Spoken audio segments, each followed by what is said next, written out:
අයිබෝන් ඔයාලට සුබ දවසක්.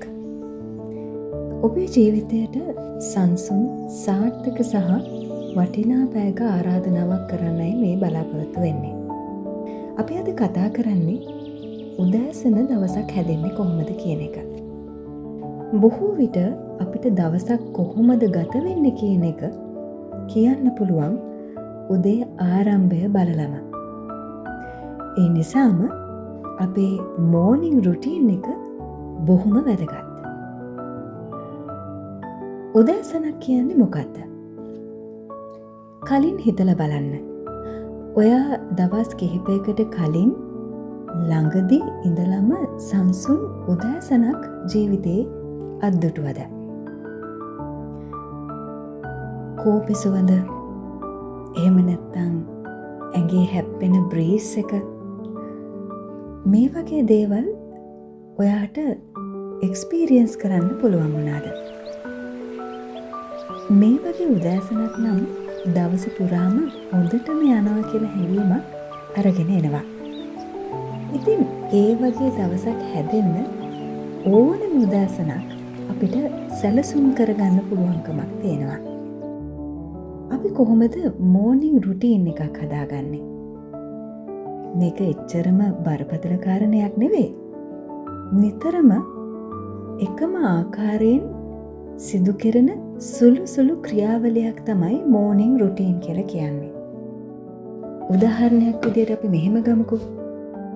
උදේට ඇහැරෙනකොට ඔබට පුළුවන්කමක් තියෙනවා නම් ඔබේ හුස්මට අවධානය යොමු කරන්න.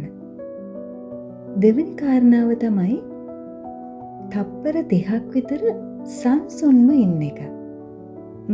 තුන්වෙනි කාරණාව තමයි කිසිම දෙයක් හිතන්න නැතුව දවසට වචන 3ක් ලියන එක. ඒක සිංහලෙන්ම වෙන්න ඕනේ. ඔබට කැමති භාෂාවකින් මේ වචන 3 ලියන්න පුළුවන්. උදාහරණයක් විදිහට සිංහලෙන් ගත්තොත් අද මම හරිම ලස්සනයි. මං ශක්තිමත්. ඒ වගේම අද දවස බොහොම සාමකාමී. ඔන්න වචන 3ක්. සමහර විට ඒකම අපිට ඉංග්‍රීසි භාෂාවෙනුත් ලියන්න පුළුවන්. I'm so beautiful today. I'm so strong. And my mind is so peaceful. මේ වගේ දේවල් වලට කිසිම වියදමක් යන්නේ නැහැ. කිසිම ටෙක් එකක් ඕනෙත් නැහැ. මම තව දෙයක් කියලා දෙනවා. 5am club. මොකද්ද මේ 5am club කියලා කියන්නේ? එහෙම පොතක් තියෙනවා.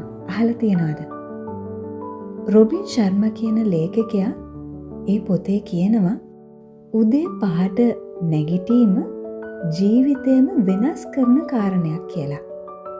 ඒකේ තියෙන්නේ 20-20-20 කියන ක්‍රමය. 20 minutes walking or yoga, 20 minutes reflection, journal or meditation, 20 minutes learning, reading or podcasting. ඔයාට 5ට නැගිටිය යුතුයි කියන්නේ නැහැ. හැබැයි උදේ දවස ආරම්භ කරන විදිහ පොඩ්ඩක් ඔප්ටිමයිස් කරගන්න පුළුවන්. ඔබ දන්නවද? පුංචි වෙනසකින් ගොඩාක් ලොකු බලපෑමක් කරන්න පුළුවන්. අපේ ජීවිතේ වෙනසක් අරඹන්න ඕනේ පුංචි දේවල් වලින්. ඔයාට අද මම පුංචි අභියෝගයක් දෙන්නයි හිතන්නේ. උදේට නැගිටලා පළමුවෙන්ම එකම දෙයක් කරන්න.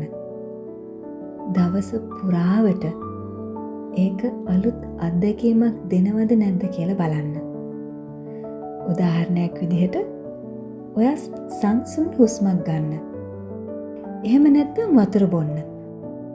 එහෙම නැත්නම් අර ඉස්සෙල්ලා කිව්වා වගේ ජර්නල් එකක වචන 3ක් ලියන්න. අද අපි උදෑසනක් හැදෙන්නේ කොහොමද කියන විෂය ගැන කතා කළා. ඔබට මේකෙන් පුංචි ආලෝකයක් හරි ලැබුණා නම් ඒක තමයි මම හිතන්නේ අපේ ජයග්‍රහණය කියලා. මේ වගේම තවත් දින 4ක් ගැඹුරු විෂයන් ගැන කතා කරන්න අපි ඔබ ළඟට එනවා. දවස ආරම්භ කරන්න අලුත් ආරම්භයක් එක්ක.